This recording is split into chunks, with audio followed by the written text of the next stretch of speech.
Welcome to She Said Homestead, the podcast that explores homesteading from a range of perspectives. We're Red, Sage, and Mickayla, 3 homesteaders, each with unique experiences, properties, and future goals for our homesteads. We're discussing various homesteading topics, sharing our personal experiences as women working full-time who are managing homesteads as well, and shining a light on the stories of other inspiring homesteaders. Before we dive in, be sure to hit that subscribe button so you never miss an episode. And if you enjoy our podcast, please consider leaving a review. It really helps us grow and share these homesteading stories with even more people. Hey guys, welcome to the podcast. Today our topic is Homestead Never Did I Ever. Things we never expected to have to deal with on our homesteads. But first, let's chat about our week. Sage, do you want to start? Oh, goodness. Yeah, I've had kind of a weird week. To start off, I went to the grocery store to do my normal weekly spiel, and I was on my way home. It was not that late, but like pitch black out. And I saw a pair of eyes glaring back at me from the road. And at first I thought it was a bear, because that's honestly pretty normal for around here. And then I got closer to it, and I was like, no, it's not a bear. So I turned my brights on, and it was a bull standing in the middle of the road around a curve on this dark mountain road. And so I stopped, and I was like, oh, shoot, I should call somebody. And then I realized that I didn't have service where I was, so I had to go all the way to my house to connect to the Wi-Fi so that I could call somebody to ask at 8 p.m. on a Monday, hey, whose bull is in the middle of the road? Wait, who did you call? Because I don't know. Yeah, who do you call I for called that? my neighbors up the road, Steve and Angela. They've adopted me. I love them. They're the only reason that I've survived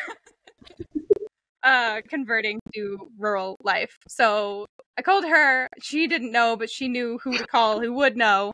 And long story short, found the guy. It's the guy who sells me hay, so I knew who it was. I texted him and said, hey, I'm going to go babysit your bull on the road so that no one just like runs into it. That's my week. Good Lord. The story gets even longer, but it's just, it was. See, I'm thinking you're calling like 911 or something. That's why I asked. Like, who are you calling? Are you calling the bull? Be like, hey, why are you in the road? Get out of the road, please. Just gotta know who to know. But yeah, the bull got home safely. No car accidents. And that's good. then I also bought bees. So that's been my week so far. When do they come in? The bees come in early to mid-April. It's going to depend on the weather. So we'll see. And I'll go pick them up from town. Okay, 1. Have you actually run into a bear there? Yes. Not with my car, but I've seen one. Yeah. No, like, have you encountered a bear, like, being in your car at your, like, near your property? Yeah, it's like, you know how you're driving and you see a deer on the side of the road or in the road and you're like, oh, okay, go across. That's what it's like here, but with black bears. Interesting.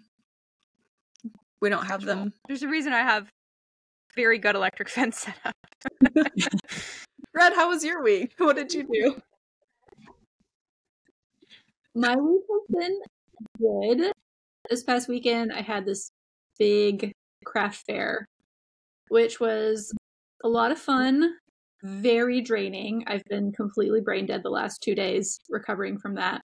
And as far as the farm, I've had another case of bumblefoot. I keep getting bumblefoot. I think I finally figured out why we keep getting bumblefoot.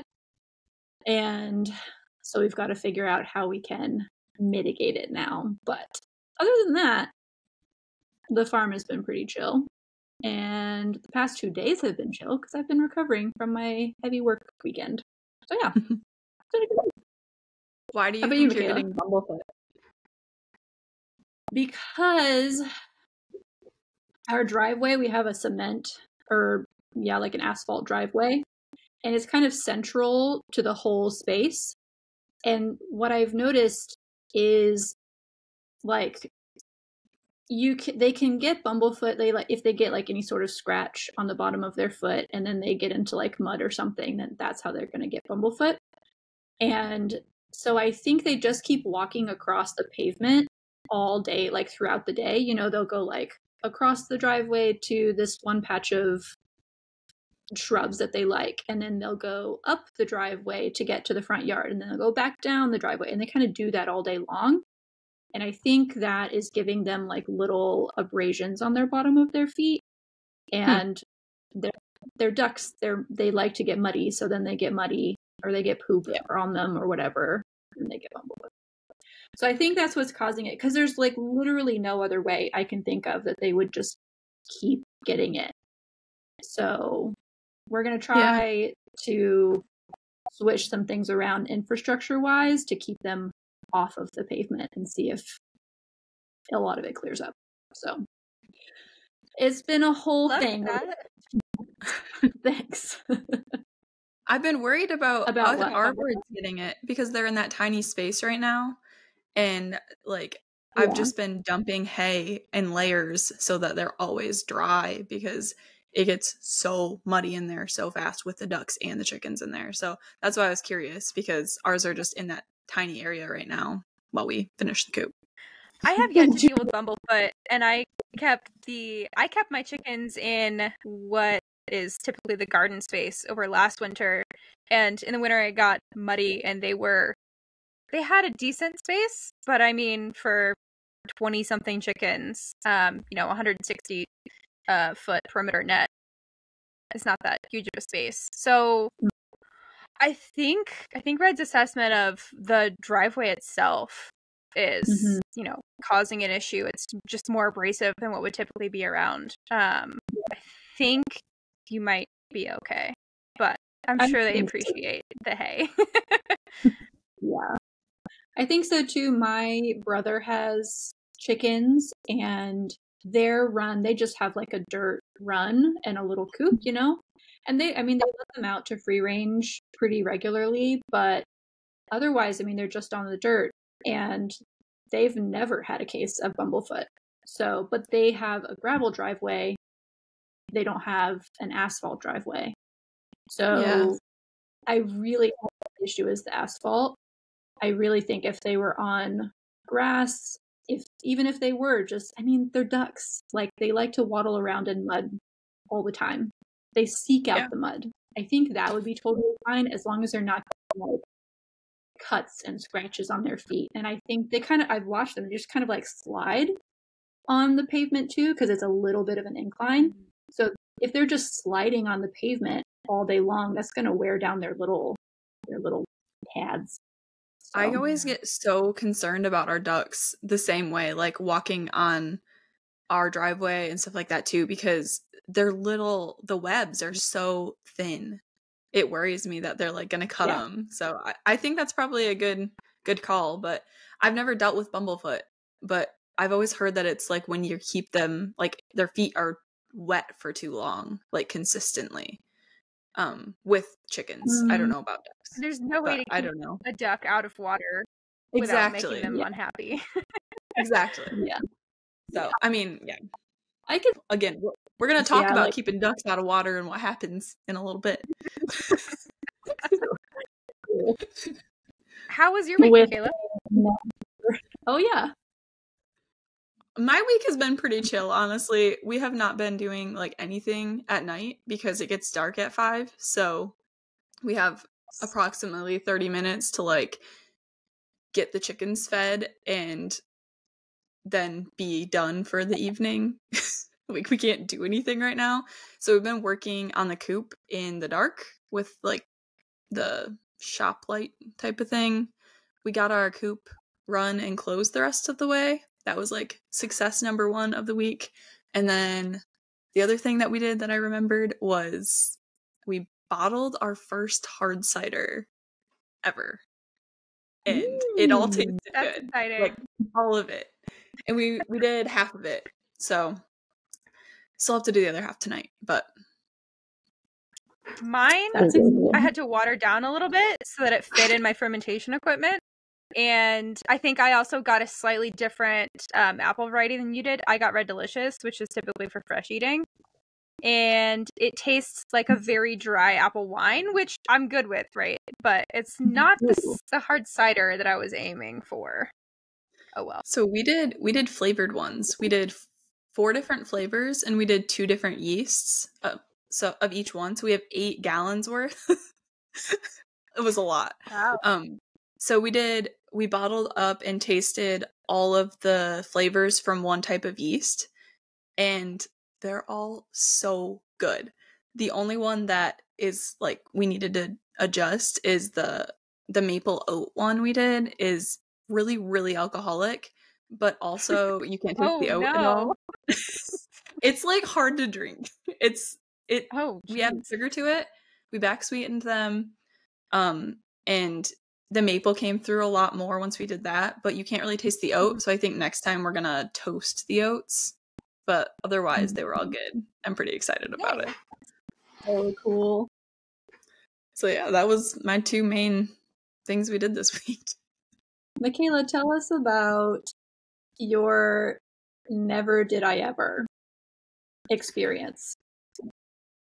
Okay. You've been homesteading for how long, and you never expected this thing to happen. Tell us about that. Okay, so I guess I've considered myself a homesteader for longer than we've actually been like fully homesteading, but if you consider like since we've had this property, it has been just over a year. And we got our first animals back in June, which are the ducks and the chickens. So I've only had them for about 6 months. There's been a lot of fun stuff that's happened with them since then. And for the purpose of this recording, I guess, the same way I referred to it in the YouTube video, I'm going to refer to it as a hot dog. Okay. I follow you. So tell us about this hot dog. Do you get what I'm trying to say? We're picking up what you're putting down. Mm-hmm, mm-hmm. Okay, so basically, with ducks, they need access to water at all times, which they say that for runner ducks, which are what we have, you don't need to do that. You don't need to give them a pool or a pond or whatever all the time. But I'm here to tell you that you do. Always give them water, because it will cost you a lot of money if you don't. What happens if they don't? Are they unhappy, or is it a health thing if they don't have water? Well, their hot dogs get stuck out of their body because they don't have anything to retract them in. Water? Yeah. That's how this happened. Oh my gosh. So, I'm so glad I don't have ducks. That's interesting, because we have like a little kiddie pool for them, and sometimes they'll get in like the bigger water buckets that we have, but they definitely tried to mate. Get it on. They try to mate. Yes, that's the problem. They definitely try to mate when they're not in water, like pretty regularly. So this is really interesting. I've noticed. So our girls so we have 4 female ducks and 1 male. And we just got the male as like a companion because we read in our research that it just made the girls happier to have a male to like protect them and like hang out with them and get it on with them. And put the hot dog in the hot dog bun. Yeah, in the bun. Right. So what I've noticed in that regard, Red, is our girls, they like to try and mate with each other outside of the pond or the pool. But Bill, he doesn't do it outside of the pool. He only really does it inside. I've only seen him do it outside like once or twice. Okay. But yeah, so basically what we think happened is Taylor emptied their pool one time, and we didn't realize at that point that they like needed it full time, and it was probably empty in the run for a day, maybe 2. I didn't know it was empty. I didn't notice it. And we noticed that he had a little dangly-do. His hot dog was hanging out. And I was like, oh no, I gotta put him in the water. And this has happened before. So like I put him in the water before, and you can literally hear it just go Like, you That's could hear it like go back into his body. So I did that and it didn't work. Like, I couldn't get it in. So we were giving him baths, Epsom salt baths, like twice a day for a solid week. And it was like swollen where it wouldn't go in. And I was putting, it's preparation H. That's what somebody told me to put on it. I was doing like is it iodine? What is that what you put on? Like iodine dip or something? Like wound? Yeah. Mm-hmm. So that's what, to like sanitize it. So like it was hanging outside of his body.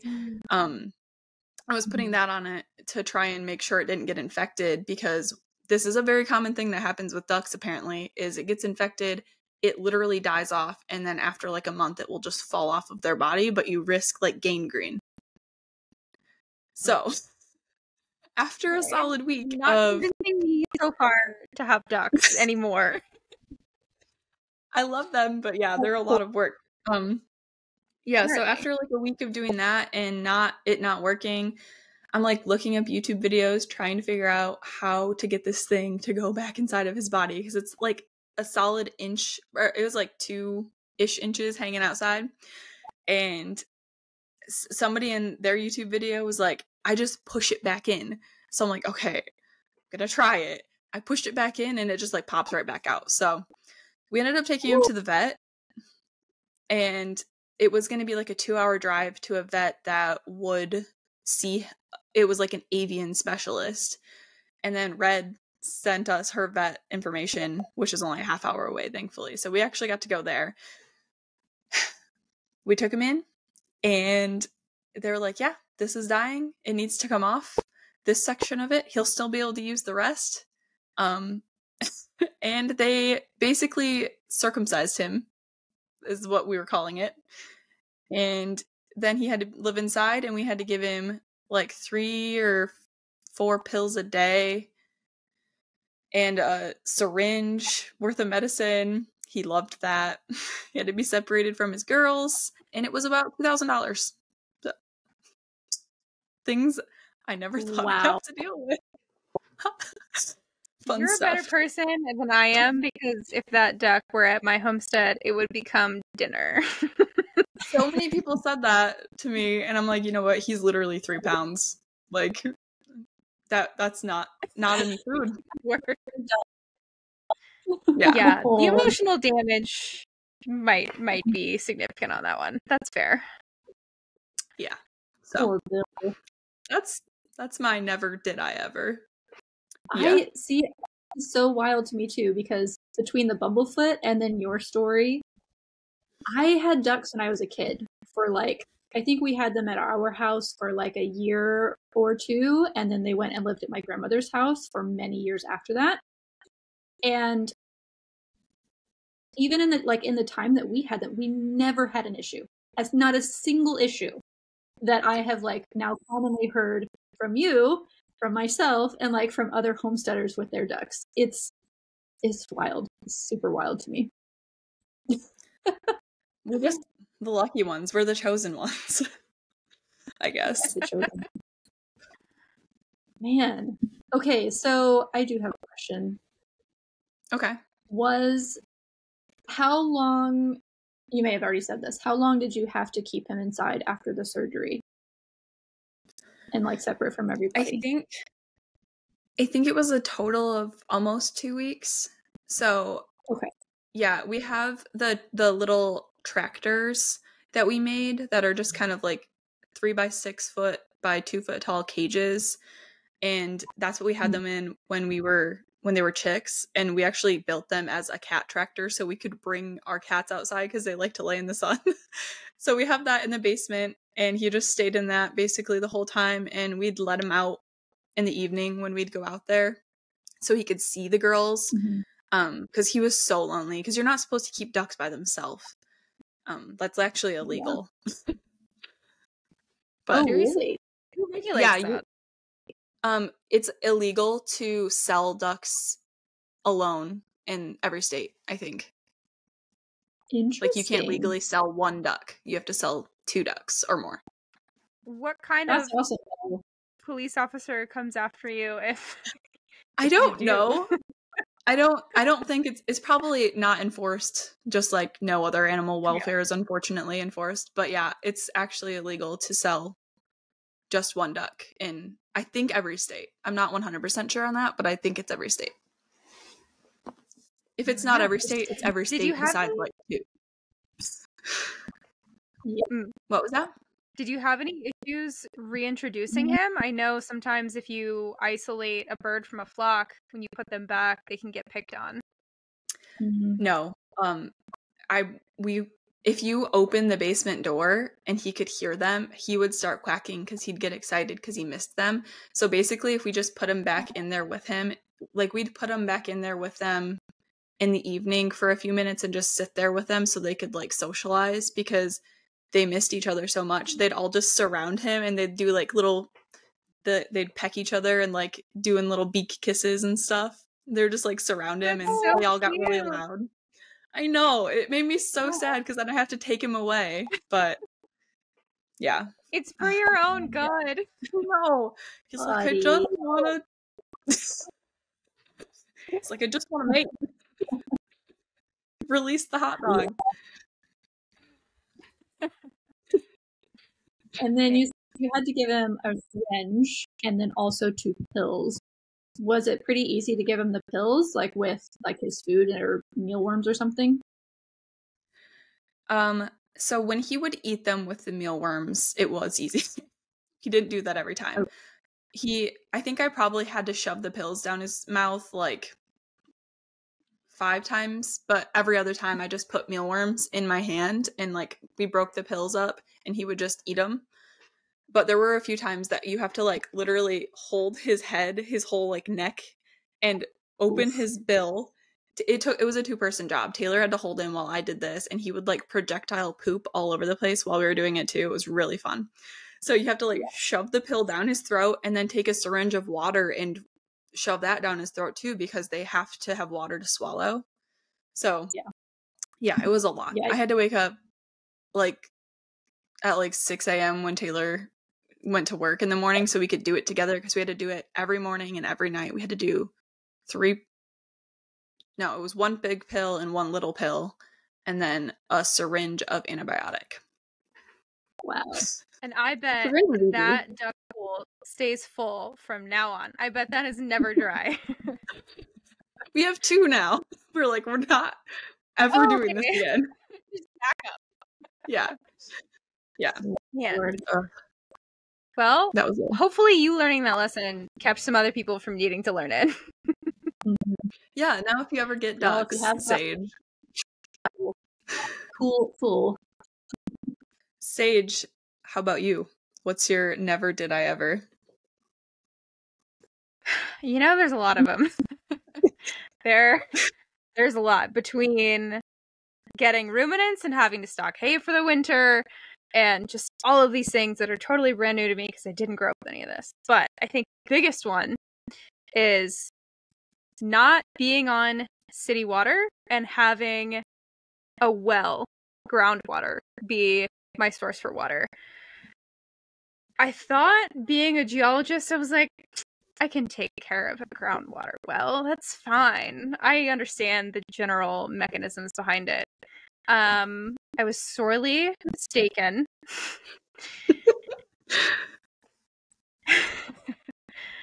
It became a serious issue on Christmas Day.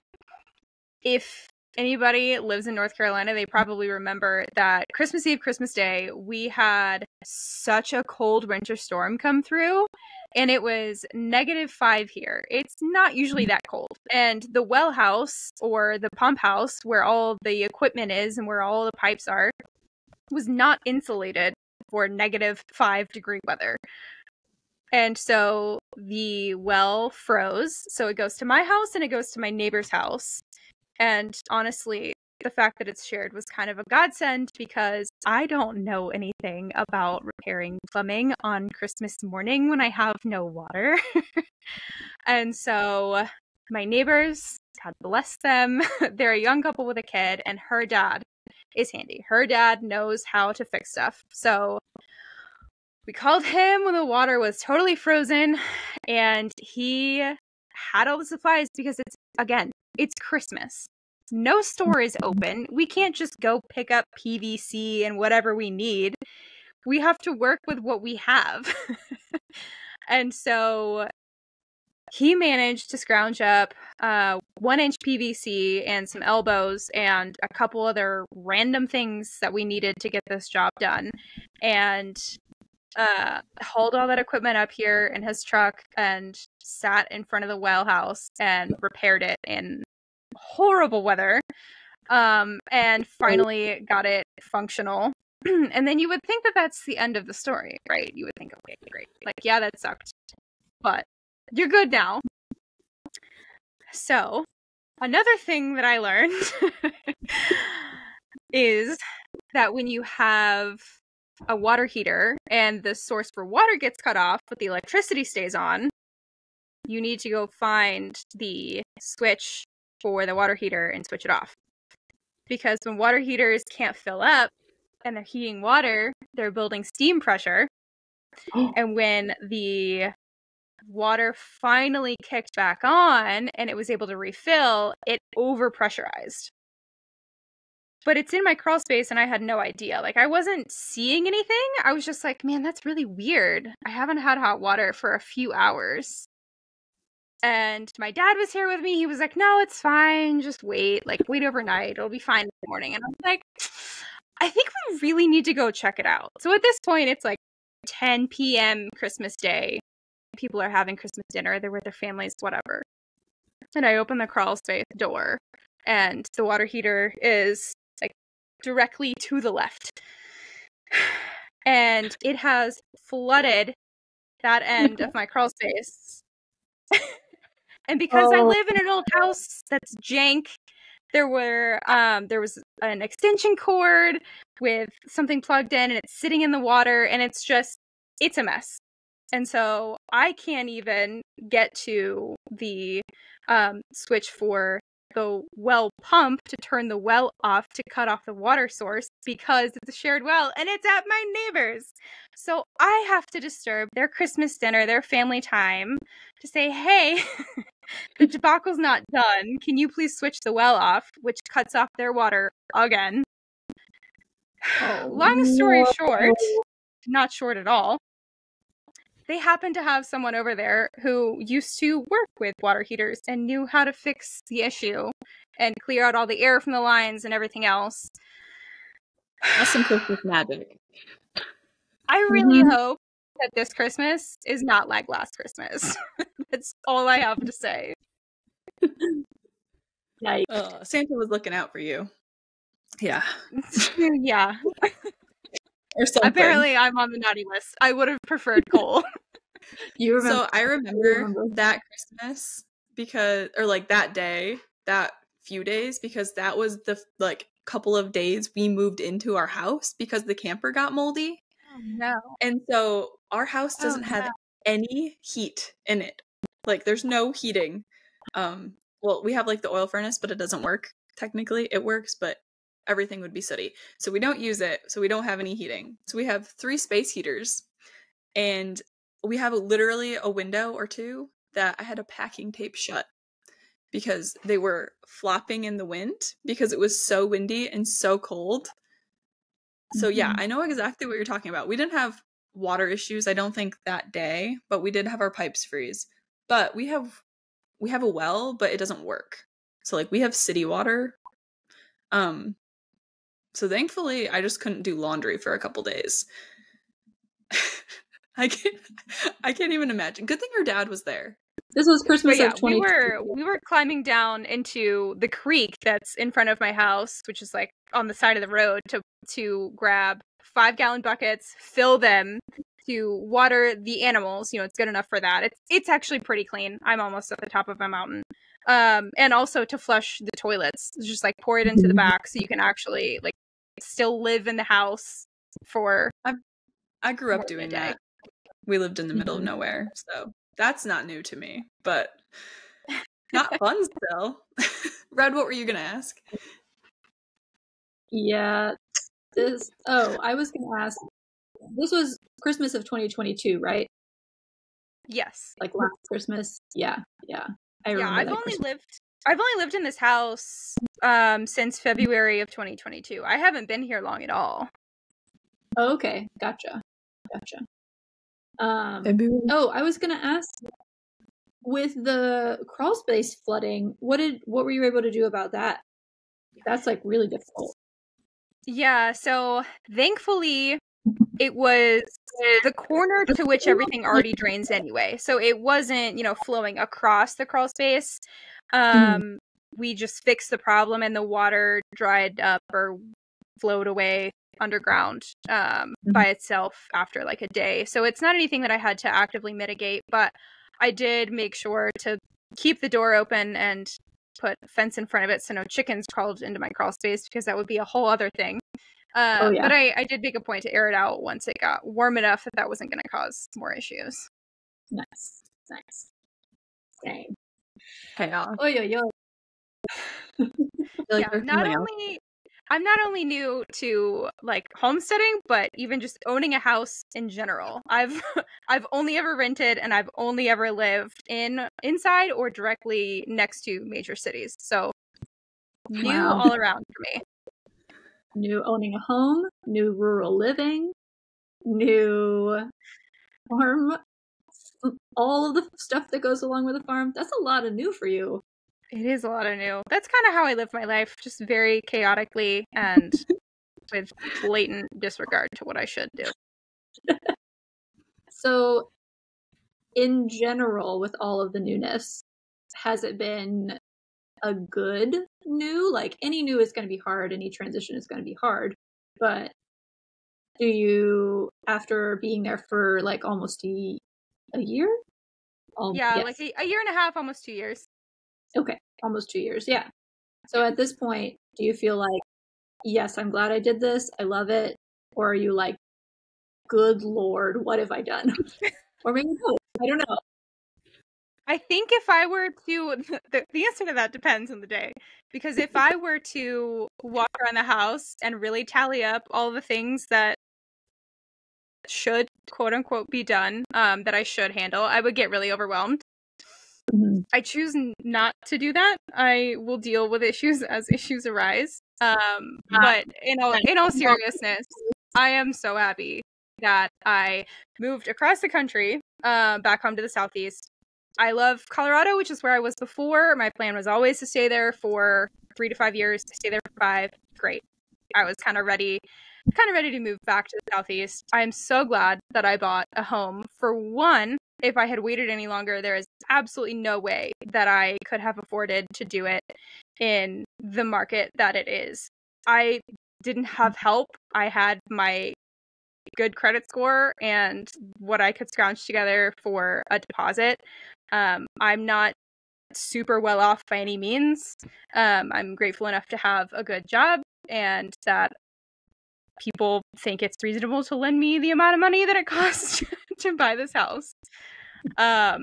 So absolutely don't regret that decision. And I definitely don't regret deciding to start homesteading and shifting from living in a city to living out here and having animals. I was never allowed to have animals when I was a kid, and now I have like 100. And I love it. Okay, I have a follow-up question to that. So when you moved there, you weren't alone. Are you slowly have you adjusted again, I guess, now into your role as like a solo homesteader now that you're there alone?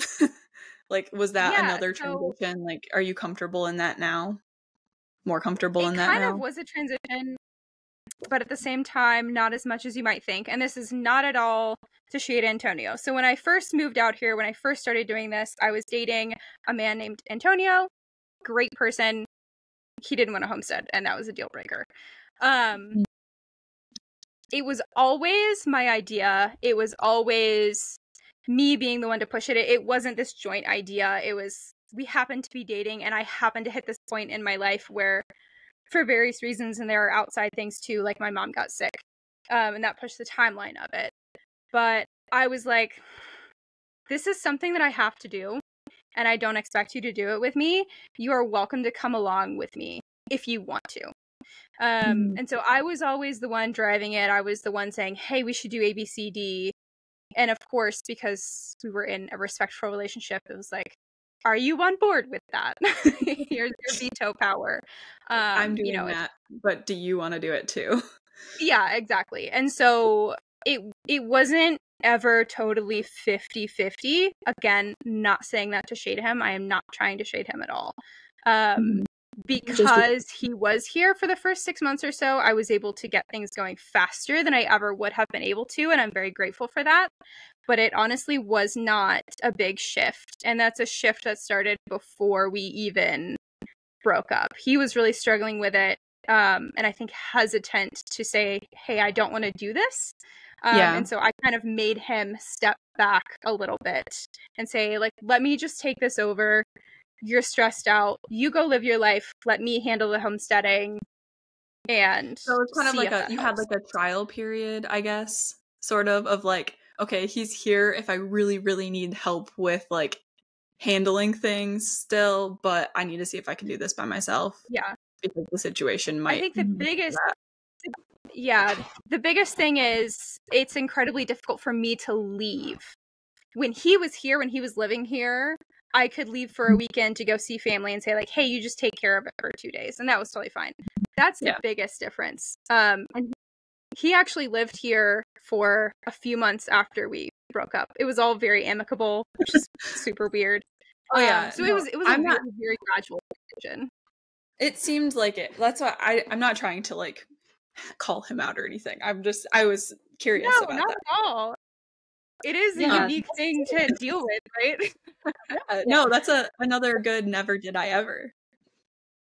It is a never did I ever. Yeah, I like that insight. That's a really interesting. And you're not the only person I know who had like a scenario like that where like it was very much their thing, not their partner's thing. And so like the homesteading was their thing. That's what they were doing.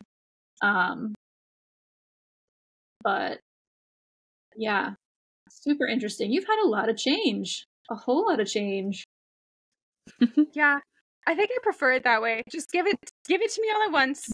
I'll readjust and then I'll move forward. I don't want to deal with drawn out. I am a sprinter. I am not a distance runner in every aspect of my life. Gotcha. Cool. Red, how about you? What did you never expect to have to deal with? Well, as with y'all, there are a lot of things I never expected to have to deal with. I certainly did not expect to move my garden 3 different times in 1 year.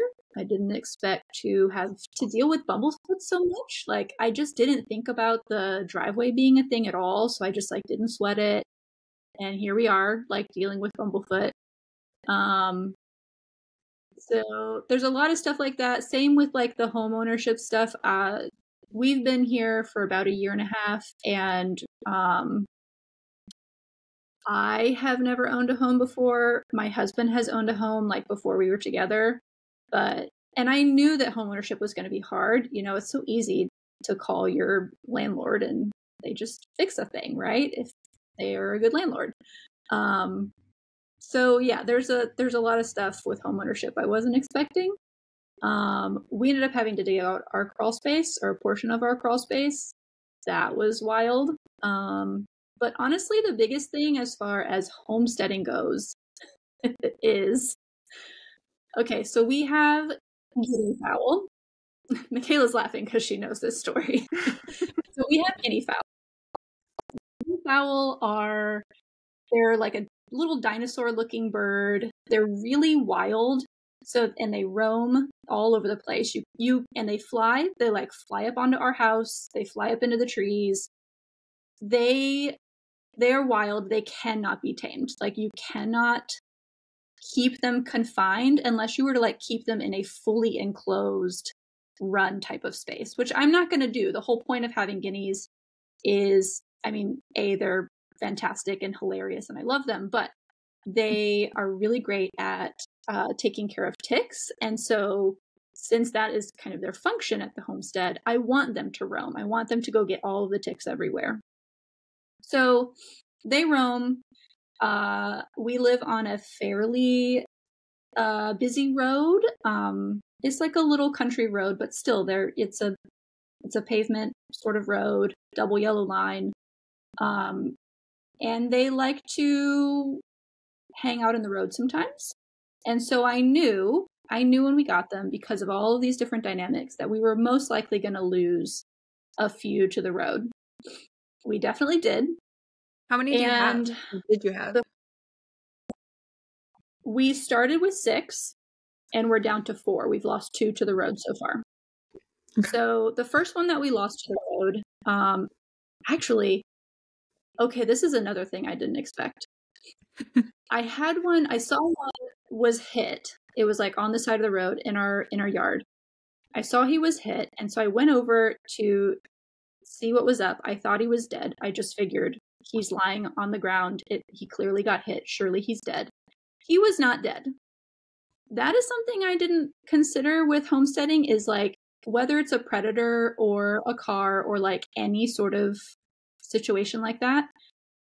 I never considered the possibility that something could get injured but not be dead. Like, I guess I kind of assumed, like, okay, if a coyote gets into the run, it's going to maim and kill everything, not necessarily injure but leave alive. Same with a car. Like, surely they're a small bird. If it gets hit, it's just going to die. Well, this one didn't. And I was able to carry him to like a quiet spot, but they're wild. Like there's no taking this animal to the vet. That's simply not going to happen. So that's an interesting dynamic, and it's not something I've fully worked out yet. Like, if we were to have a predator injure an animal but not kill it, if I was in a position where I could not get it to the vet, like a guinea, then I've got to figure out something to do in order to end its life in a humane way. So that's something interesting that I haven't fully worked out, that I wasn't expecting. However, that was not the only thing. So that happened, and actually, what happened to the guinea? Well, you're right. I should finish my first story. He like laid down for a while, and then he eventually like got up and kind of was walking around. I put him in the run for a few days, and he just slowly, I just kept an eye on him, and he slowly but surely got better. And for a long time, I could tell him apart because his feathers were kind of messed up. We decided to call him Roadkill, or RK for short. He is still alive to my knowledge, but it's hard to tell them apart. So he just got better on his own, which was very cool. So that happened. We ended up losing a guinea, like fully dead, lost him to the road. Maybe it was RK or maybe it was a different one. I'm not sure. But with that one, I took him out and I buried him kind of out in the field. But as I was doing that, I was thinking to myself, is this the best way, like from a permaculture standpoint, is this the best way of handling a dead animal? We have about an acre of woods behind our house. It's like way kind of off the beaten path. And so I thought, maybe it makes more sense to put an animal in the woods and let sort of nature take its course, whether that's, it decomposes and goes back into the ground or gets eaten by another animal. Is it more helpful for another animal to be able to eat that, that dead animal that I have? Or does it make more sense for it to be buried?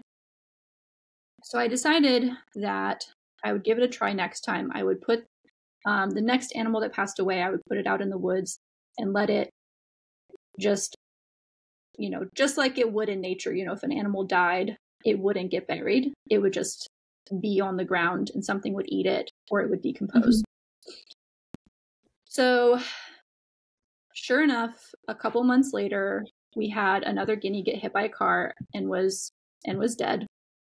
So I had decided to try it this time. So I took her out into the woods, found a nice little space for her, and I just laid her there and let it be. What I didn't expect, I did expect that it would most likely attract some sort of a predator, whether it was like a local coyote or a fox or some vultures or like something. I assumed something would eat her, or at least partially eat her. That was totally fine. Like, we have lots of those things around. It's okay. We just live with them. We coexist, if you will. But what I didn't expect is that the predator who would find her would be my own dog. And I don't even remember what I was doing. I was just like doing farm chores one day, pulling in the garden, and all of a sudden, to give a little bit of context here, we don't have a fence. We don't have like a backyard fence or even a perimeter fence, anything like that yet. And our dog is very good. She's very well behaved, and she does not go outside of our property. I don't know how I was able to train her to do this. Somehow I got lucky enough that we were able to train her to do this. So when she's out with me, I just don't really pay that much attention to her. She'll kind of come and go and do as she pleases, and it's totally fine. So I see her run up, and she's all happy and everything, and she's got something in her mouth. Totally normal. She often will go get sticks or whatever is out in the field. Well, she found something. And it looked like beef jerky. Oh. And I know by the shape, it was a piece of the guinea that I had just put out into the woods. She's just interested in permaculture too. She's just playing her role. You're totally right. You're totally right. She's like, this is my role on the homestead. Like, this was your whole original plan. I'm just helping out with it. So, yeah. Oh my goodness. Oh, wait, okay. Just to clarify, how long before she got it out of the woods did you put it out there? That's a good question. It was... Because if it looked like beef jerky, I feel like it had to have been at least a couple days, right?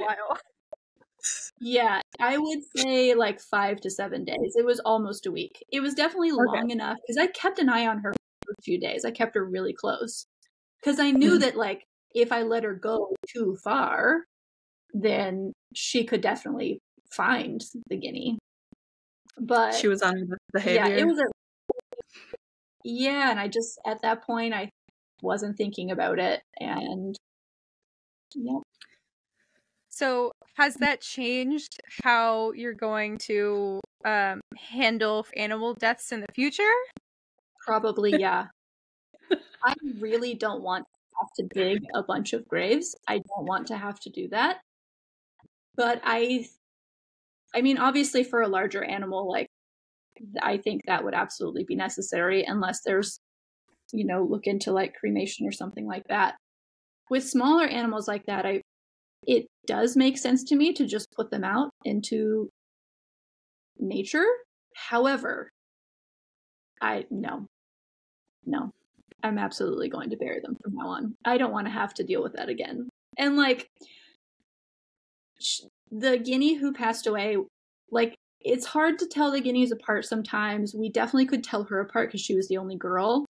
And even though they are wild, and I don't have like an emotional connection to them in the same way that I do, say, our geese, who are very friendly and very affectionate with us, it still was like, oh man, like that sucks. I didn't want to have to handle that body again. You know what I mean?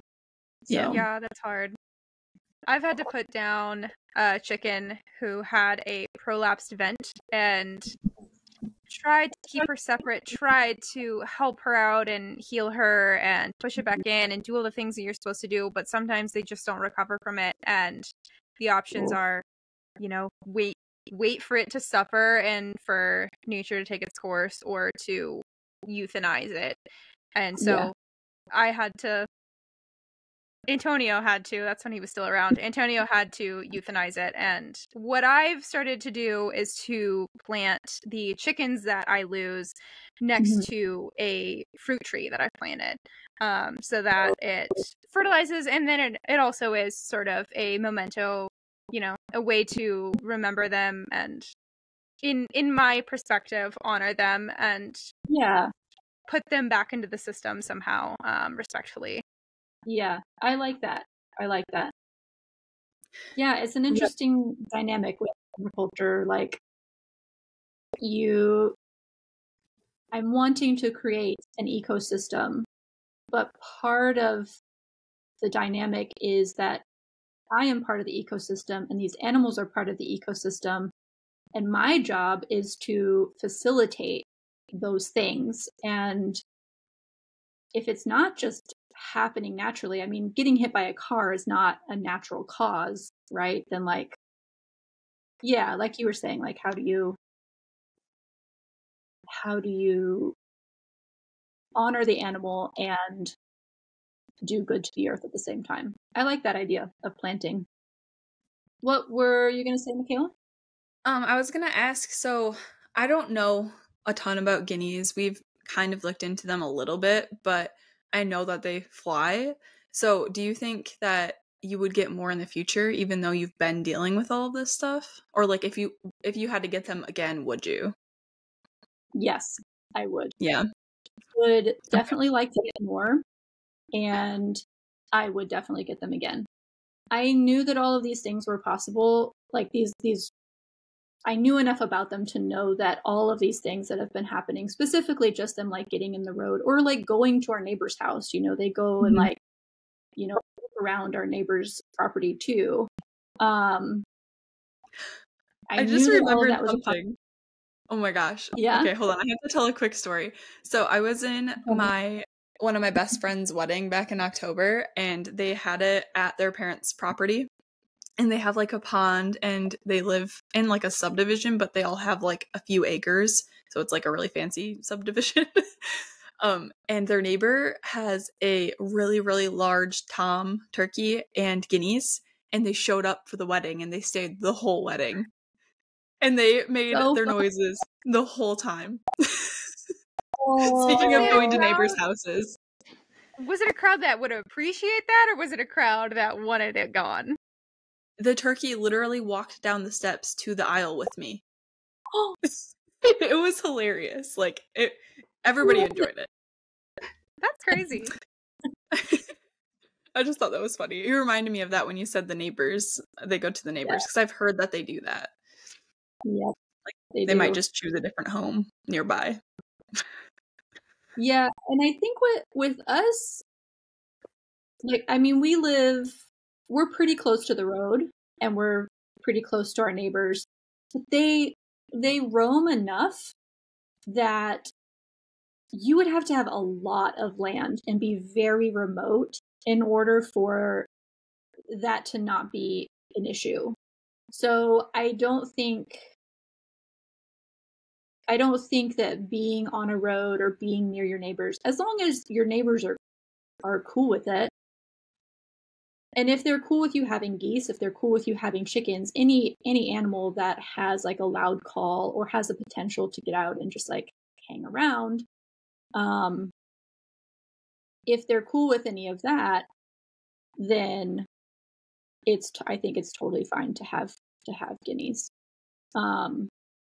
Even if you guys put up a fence, that probably wouldn't deter them from going in the road either. So no, it might slow them down a little bit, but they fly on top of our roof. They fly into the trees. They can definitely fly over a fence. So, yeah. Do you ever get nervous about the guineas roaming into other people's properties and interacting with their poultry and then potentially bringing something back to your poultry? Ooh, that's a good question. And she does now. Did I give you a new fear? I'm sorry. No, okay. To my knowledge, guineas are pretty hardy. I can't imagine that they would have much to catch. But I think that's just something that comes along with guineas. Like if you're gonna get guineas, unless you live in like in the middle of 50 to 100 acres. I mean, they roam a very long way. Or they can. Ours don't really roam that much anymore, actually. They did for a few months. They would like go up into our neighbors' yards and fields and all of that stuff. And they did go into my neighbor's yard and just kind of check out their chickens. They're pretty shy animals. They're not gonna like start a fight or anything like that. They're gonna kind of check things out, but keep their distance. In my experience, anyways. So I don't think I worry about that too much. And they don't really roam that far anymore. They like to stay closer to the house as they've gotten older. I've heard that they do that. Like they roam less if you train them to a coop or like a little house or whatever. When they're younger, they like will roam, but then that's like their home base. Do you guys keep them in there at nighttime, or do they roam all the time? That's what I've heard that you should do if you don't want them to roam forever. Yes. So what we did was for the first 3 months of their life, which they get pretty big. Like they're like basically full grown by the time they're 3 months old. They grow really fast. But we kept them in a tractor and just sort of moved it around our yard area for the first 3 months. And we would like put them in a little bin and move them to the secure coop. And then in the daytime, we would move them in the little bin out to the tractor. It was not something I would recommend doing. It was a pain in the butt to do this, and they did not like it. We did not like it. It was not a fun time, but it was something that we had to do because the tractor was not secure enough for me to feel good about leaving them in there at night. But anyways, we did that. We just kept them fully confined for 3 months. And then after that, we started letting them out during the day, and we would like herd them back into the coop and the run situation, which is fully enclosed, like top to bottom. We would do that at night. We gave them like a roosting bar in the sort of run coop area because they like a pretty high natural roosting bar. So they had everything they needed. That was where they ate and drank and like, all of that sort of stuff.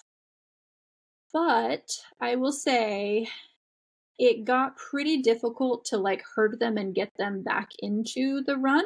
They started clearly wanting to go and roost in the tree that's right next to the run. So the branches kind of hang over it. And so eventually we just stopped trying. We were just like, you know what? Y'all are going to be fine. If an owl eats you, I'm sorry, but that's where they're happiest. And it's actually really cute. Like our coop and run areas is in one spot. And then they've got this like, I think it's a plum tree that sort of sits above it. And they jump onto the roof of the run and run back and forth across it in the evenings. And then eventually they end up in the tree. And so we've got like chickens do the same thing. Say what? Our chickens do the exact same thing. They like to, we have a cedar tree that has a lot of big branches right above their current mini run that they're in. So they'll get on the roof of that and then they hop into the branches and we've had to hose them out of the tree so many times. Yes. My chickens don't climb into trees. I don't know what y'all are doing. Guineas seems so big. Are owls really their natural predators? That's just what I've heard from one person who had guineas. He said that he had guineas and they would sleep in the tree and it seemed totally fine. And then eventually an owl just would like pick them off one by one. I assume it's an owl because it would happen at night. And so he would like wake up the next day and one guinea would be gone. And then a little while later, another guinea would be gone at nighttime. Mm-hmm.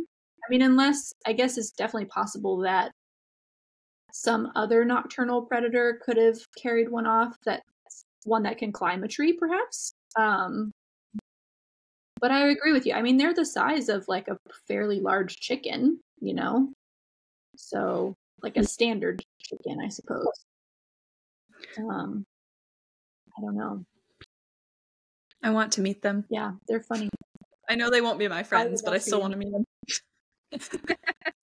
You can You try. and like peck at your feet and stuff like that. Peck at your clothes, and they'll follow you around. I was not very good at handling my chickens when they were chicks, so none of my chickens, really, with maybe one or two exceptions, will let you pick them up and hold them and pet them, which is regrettable, but there's always next year. Yeah. Ours, we did the same exact thing that Red did. We had to bring them, they were in our basement for like the first couple months, so we had to bring them in and out every single day, twice a day at least. And Yep. so we have them in their IBC tote little coops right now, and they like to sit on top of them, so at night we still have to pluck them off of there and put them into their IBC totes, at least like 10 of them every night, so they get handled a lot. And we let them out and like let them free range, so a lot of the time we have to catch them and put them back in there, so they're very well handled. Not that they enjoy it still, but against their will. Yeah. We've had to do that Tofu with liked it. Oh, really? She likes to be held. Yeah, I always scratch her chin right here, and she'll follow me around and just like stand near me and just kind of look at me, and then if I pick her up, she like falls asleep. Do the thing. Mm-hmm. Yeah, there are a few of them that like it. Tofu, Raisin, and Pebbles is pretty used to it, but the rest of them are like, please don't touch me. Yeah. Which, I can't blame them. They're birds. Red, do you name your poultry? Or are they just around? Kind of. So our geese are individually named because we can tell them apart. One of our ducks is individually named because we can tell her apart. Our drake, we can tell him apart, and so he is named. The other ducks, though, we have 2 Cayuga girls and 2 Pekin girls, and I can't tell them apart to save my life. So they're the Bettys. The guineas, because we had 1 girl and 5 boys, and the girl was significantly more animated and dramatic than the others, we originally called them Lil Drama and the Peepers, like they were a band. But now, since Lil Drama has passed away, we just call them the boys. So, yeah. Do yours have names, Sage?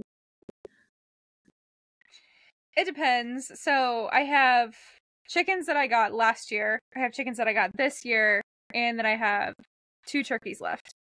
So the turkeys, because you call the female turkey a Jenny, that's her name, and because you call the male Tom, that's his name. Nice. That's just sort of like super creative. And the chickens that I got the first year that I was here, I did make a point to name those, but similar to you, Red, like the Wyandottes, I can't tell apart except for one because she's a runt. Her name's Lilbit. The Whiting True Greens, I can't tell apart. They don't have names. The Whiting True Blues, because they have individual expressions of, they all look different. They have names. And then there's just random ones that I don't even remember why I kept. I think I kept some of my initial Red Ranger birds, and they had names, but I don't remember what they are. How many do you have, like, roughly? Like, layers, I guess. That's a great question. I don't know the answer to that. I think from last year, I have about 12 left, and then I got an order of 18 this year. I sold a couple. A snake got one. So I have 14 of those left, and one is a rooster, so he'll be gone sooner than later too. Whatever that number is, that's how many I have. Interesting. We have 16 chickens and 5 ducks, and I know all of their names except for 4 because the 4 look the same, so they're all mango. Yeah. But I Yeah. can name every single one. They're all like super unique otherwise. Like tofu is our only grayish white one. And then the only other ones I have a hard time with are cuckoo morans. They're all like just 3 black chickens, but they have different beak like patterns. So if I look at them close, I can tell who they are. But if they're just walking around, we just call them the peas because they're Petunia, Pesto, and Pebbles. But otherwise, I know everybody's name. The ones that I can't tell apart are the Bielefelders, and they all look exactly the same. So we just call them all mango, but they are mango, marmalade, bok choy, and blossom. But they're all mango. Yeah. As well. This year, I got the Coco Morans like you did because McMurray was out of the French Copper Morans. You couldn't order them. I couldn't get them this year either. This year for next still year. Want them. Confusing. I know, they're so pretty. Maybe next year, next November during the pre-order. You get some. But I got order those extra. Morans. I got Speckled Sussex, and I got the Wyandottes that I actually wanted that I couldn't get the year previous, which is the blue laced red Wyandottes. They're so pretty. And so I can't tell any of those apart within their breed. So they don't have names. I haven't named them yet. You can name them when you come over to help me with the projects if you want. I will name them. I have backup names for all of ours because we named ours before we got them, and then we ended up having 3 roosters, which we were only supposed to have 1. So that's it for our chat today. Just sharing stories about things on our homesteads that we never thought we would have to deal with or encounter or handle. We would love to hear your stories about this similar topic. So head over to our Instagram and say in the comments or shoot us a message about a story that you have of something that you never thought you would have to deal with or handle on your homestead. Also, since we've talked about it so much, I want to know if anybody else out there names all of their birds and all of their animals on their homesteads. I know that not everybody does, but I'm just curious if there are other people like us who have a tendency of naming all of their animals. Thanks for joining us on this episode of She Said Homestead. We hope you enjoyed our chat. Before we say goodbye, we'd love to hear from you. Send your homesteading stories to us at shesaidhomestead@gmail.com. We can't wait to share them on the air. To stay connected, follow us on Instagram for updates and sneak peeks at what's coming up next. If you like video podcasts, make sure to subscribe to the She Said Homestead YouTube channel too. We can't thank you enough for being part of the She Said Homestead community. Until next time, happy homesteading.